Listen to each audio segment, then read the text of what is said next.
Hello दोस्तों, STRIDE science classes में आपका स्वागत है। तो आज हम आपको बताने वाले हैं बायोलॉजी, क्लास 10 का बायोलॉजी हम लोग पढ़ेंगे, जिसमें हमारा चैप्टर 1 का नाम है जैव प्रक्रम या बायो प्रोसेस, इसको इंग्लिश में कहा जाता है। ये हमारा पार्ट 3 वीडियो होगा। इसके पहले हमने पार्ट 1 और पार्ट 2 वीडियो डाल चुके हैं, तो पीपीटी के रूप में होगा। ये हमारा आपका ऐसे बोर्ड वाला वीडियो है। चलिए देखते हैं, प्रयास हमारा रहता है आपके लिए। तो दोस्तों, आज हम लोग जो जानने वाले हैं, सबसे पहले आपको बता दूं पाचन तंत्र के बारे में। तो पाचन तंत्र क्या होता है? सबसे पहले बात, इंग्लिश में इसको आपका डाइजेस्टिव सिस्टम कहते हैं। क्या बोलते हैं दोस्तों? डाइजेस्टिव सिस्टम कहा जाता है। तो पाचन तंत्र किसे कहते हैं, ये सवाल है। तो है क्या दोस्तों, हम लोग जो फूड ग्रहण करते हैं वो आपका है क्या कि जटिल भोज्य पदार्थों को अगर आप ग्रहण करते हैं तो उसे है क्या एंजाइम के सहायता से वो सरल अणुओं में बढ़ जाता है। तो इसी प्रोसेस को कहा जाता है पाचन तंत्र। मतलब है क्या, कोई फूड है, कोई कॉम्प्लेक्स आपके पास फूड है और ये सिंपल फूड में एंजाइम के द्वारा अगर चेंज हो जाए, एंजाइम के द्वारा दोस्तों क्या होता है, चेंज हो जाता है, ब्रेक डाउन हो जाता है, तो इसी चीज को पाचन तंत्र कहते हैं, मतलब पाचन कहते हैं। दोस्तों, पाचन का तंत्र किसे कहा जाएगा? तब याद रखिएगा कि जटिल भोज्य पदार्थों को एंजाइम के द्वारा सरल भोज्य पदार्थों में बदलने की जो प्रक्रिया है उसे पाचन तंत्र कहा जाता है। ठीक है, या पाचन कहलाता है। अब है दोस्तों, पाचन तंत्र में एक बात देखेंगे, हमारे मुख में किसका पाचन होता है? तो अब यार कार्बोहाइड्रेट के पाचन होता है। किस एंजाइम के सहायता से होता है? तो कौन से एंजाइम पाया जाता है? तो टाइमिन एंजाइम पाए जाते हैं। ठीक है, इसके अलावा लाल ग्रंथियां पाई जाती है। तो हम स्टार्ट करते हैं दोस्तों। आज हम लोग जानने वाले हैं आपके आहार नाल। पाचन का टॉपिक है आहार नाल, एलिमेंट्री कैनाल इसको इंग्लिश में करते हैं दोस्तों।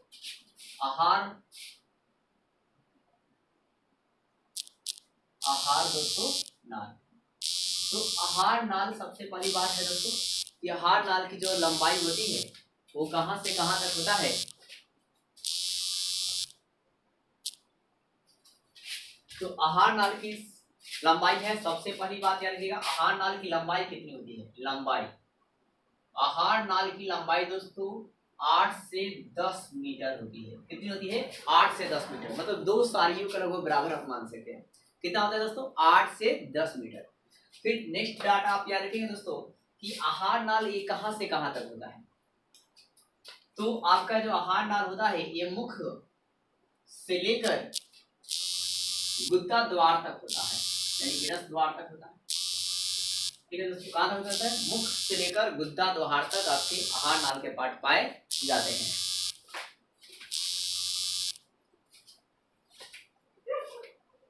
इसके अलावा दोस्तों आप देखेंगे कि ये आहार नाल आखिर किसे कहा जाएगा? एलिमेंट्री कैनाल जो है किसे कहते हैं?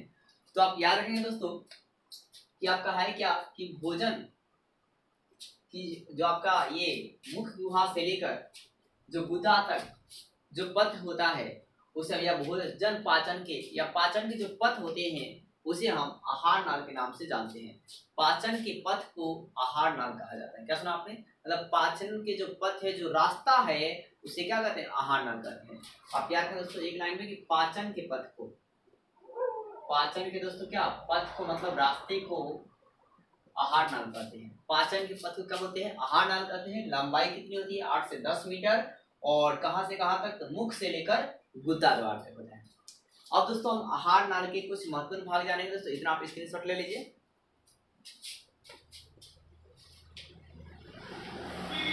आहार नाल के महत्वपूर्ण भाग।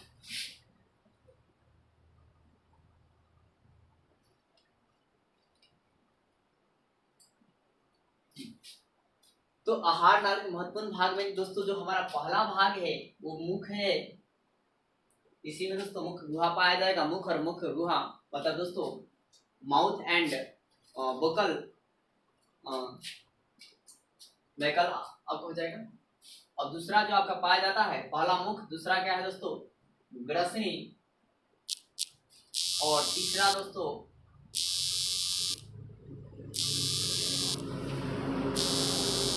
ग्रासनाल, और चौथा दोस्तों होता है आमाशय, और पांचवा दोस्तों छोटी आंत, छोटी आंत इंग्लिश में स्टोमक भी बोलते हैं। और छठा दोस्तों है जो बड़ी आंत, और जो सतवा होता है हमारा गुद्दा द्वार होता है। क्या होता है दोस्तों? गुद्दा द्वार होता है। छठा क्या होता है दोस्तों? गुद्दा द्वार। तो आपने क्या देखा दोस्तों कि आहार नाल की महत्वपूर्ण भाग बताया कि मुख्य और मुख्य गुहा, दूसरा आपका है ग्रसनी, तीसरा आपके क्या है दोस्तों? ग्रासनाल, और चौथा क्या है दोस्तों? अमाशय, इसको इंग्लिश में स्टमक कहते हैं। और तीसरा ग्रासनाल, और चौथा छोटी आंत, पांचवा छोटी आंत, और पांचवा बड़ी, छठा बड़ी आंत, और छठा क्या गुद्दा द्वार है। ठीक है, आप इसका स्क्रीनशॉट ले लेंगे दोस्तों कि आहार नाल के महत्वपूर्ण भाग मुख, ग्रसनी, ग्रासनाल, अमाशय, छोटी आंत, बड़ी आंत, और क्या दोस्तों? गुद्दा द्वार है। आइए दोस्तों हम आगे बात करते हैं। तो दोस्तों एक और बात में यही बात सुन लीजिए कि मुख में क्या पाया जाता है। तो मुख में आपके देखिए दोस्तों, सिंपली बात कर लेते हैं। जीभ पाया जाता है, दांत पाए जाते हैं, और लार ग्रंथियां पाई जाती है। क्या पाया जाता है दोस्तों? लार ग्रंथियां पाई जाती है जीभ में। और दोस्तों एक आपका है जो ग्रसनी होता है, ध्यान रखेंगे, जो आपका दोस्तों ग्रसनी होता है वो भोजन और श्वसन मार्ग का चौराहा होता है। ग्रसनी क्या होता है दोस्तों? एक मिनट स्क्रीन करें। ग्रसनी क्या होता है दोस्तों? तो भोजन और श्वसन मार्ग का, भोजन और श्वसन मार्ग का चौराहा। ठीक है, तो भोजन और श्वसन मार्ग का चौराहा किसे कहते हैं दोस्तों? तो ग्रसनी को कहते हैं। किसको कहते हैं दोस्तों? ग्रसनी को कहा जाता है। अब नेक्स्ट हमारा दोस्तों है ग्रासनाल। तो ग्रासनाल की दोस्तों इसकी लंबाई याद रखिएगा, पहली बात 25 सेंटीमीटर होती है। पेपर में आते हैं ग्रासनाल की लंबाई कितनी होती है दोस्तों? 25 सेंटीमीटर होती है। और ग्रासनाल में एक और बात दोस्तों, पाचन नहीं होता है। ग्रासनाल में क्या दोस्तों? पाचन नहीं होते हैं। अब है दोस्तों है क्या? अमाशय। तो चौथा जो हमारा भाग है अमाशय। तो दोस्तों इस अमाशय के अगर हम बात करें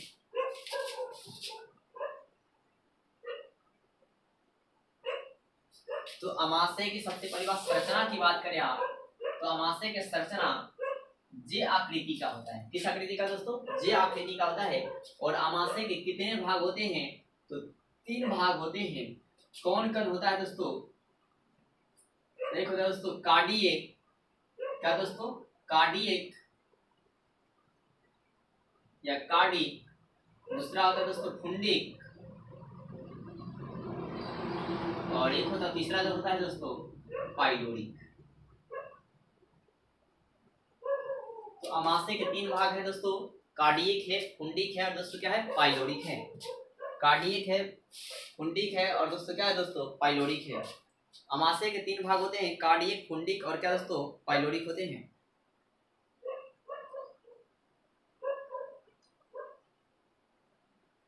कार्डियक, फुंडिक, और क्या दोस्तों? पाइलोरिक। याद रहेगा आपको, कार्डियक, फुंडिक, पाइलोरिक। अब दोस्तों आप इतना स्क्रीनशॉट ले लीजिए।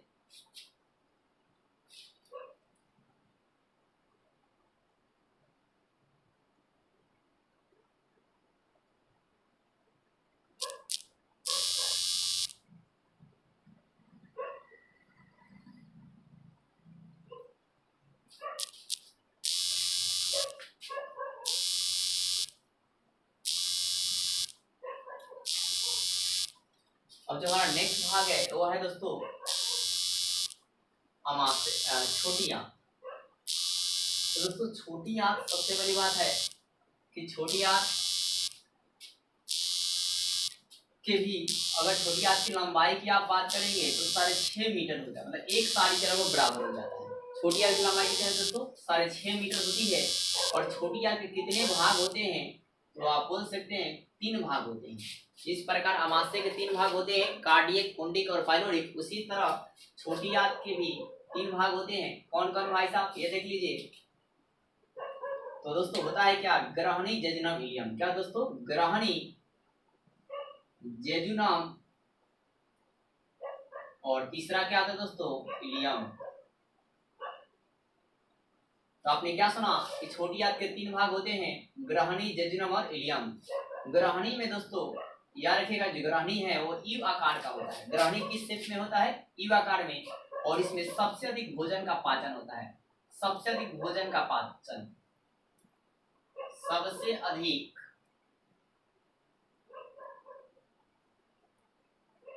भोजन का पाचन कहाँ होता है दोस्तों? तो ग्रहणी में होता है। सबसे अधिक भोजन का पाचन कहाँ होता है? ग्रहणी में होता है।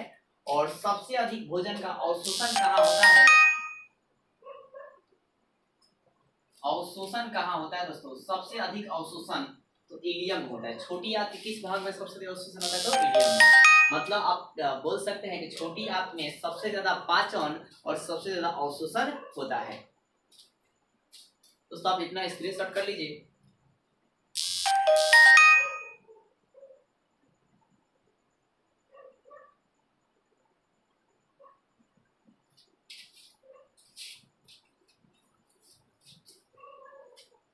अब दोस्तों आहार नाल के हम नेक्स्ट भाग जानते हैं, बड़ी आंत। क्या है दोस्तों? बड़ी आंत। तो सबसे पहली बात, बड़ी आंत की जो कहने के लिए बड़ी आंत है, लेकिन इसकी लंबाई छोटी आंत से कमी है। तो इसकी लंबाई मात्र कितनी है दोस्तों? 1.5 मीटर है। कितने है दोस्तों? 1.5 मीटर है। फिर भी ज्यादा कहा जाएगा। फिर आपका है क्या दोस्तों कि बड़ी आंत के भी जिस देखिए आमाशय के भी 3 भाग होते हैं, कार्डियक, फुंडिक, पाइलोरिक। और इसी प्रकार के छोटी आंत के भी भाग होते हैं, 3 भाग होते हैं, जेजुनम, ग्रहणी, इलियम। और आपके बड़ी आंत के भी 3 भाग होते हैं, सिक्कम होता है और दोस्तों दूसरा कोलन होता है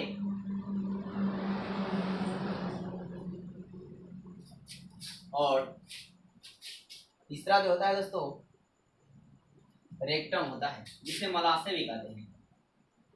तो दोस्तों बड़ी आंत की लंबाई कितनी होती है? 1.5 मीटर होती है। इसके भी कितने भाग होते हैं? तो 3 भाग होते हैं। और 3 भाग कौन होते हैं? तो पहला भाग क्या है दोस्तों? सिकम। फिर क्या है? कोलन। और क्या है दोस्तों? रेक्टम। रेक्टम को दोस्तों मलाशय भी कहते हैं। क्या कहते हैं दोस्तों?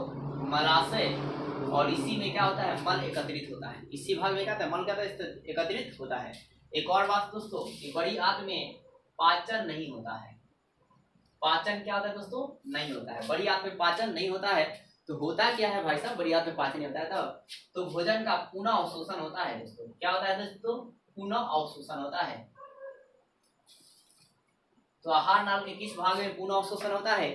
तो बड़ी आंत में होता है। किस भाग में होता है दोस्तों? बड़ी आंत में होता है। इतना आप स्क्रीनशॉट करेंगे।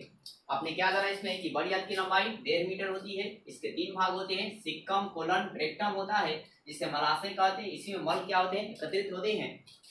और भाई क्या इसमें पाचन एंजाइम नहीं, मतलब इसमें पाचन नहीं होता है। तो क्या होता है भाई साहब? पुनः अवशोषण होता है। इसका स्क्रीनशॉट कर लीजिए दोस्तों।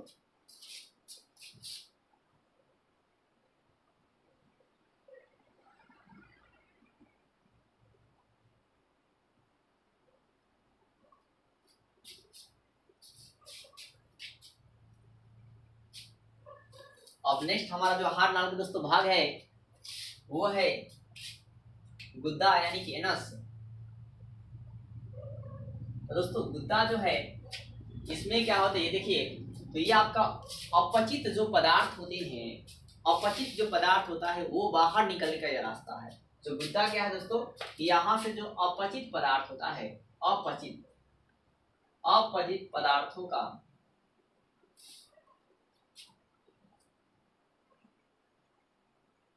पदार्थों का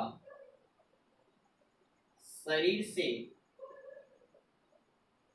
बाहर निकलने का पथ है। अगर रास्ता है, गुद्दा क्या होता है? तो अपचित पदार्थों का शरीर से बाहर निकलने का क्या होता है दोस्तों? पथ होता है। क्या होता है दोस्तों? पथ होता है। जो भी अपशिष्ट पदार्थ होते हैं इसी रास्ते से क्या होते हैं? बाहर निकलते हैं।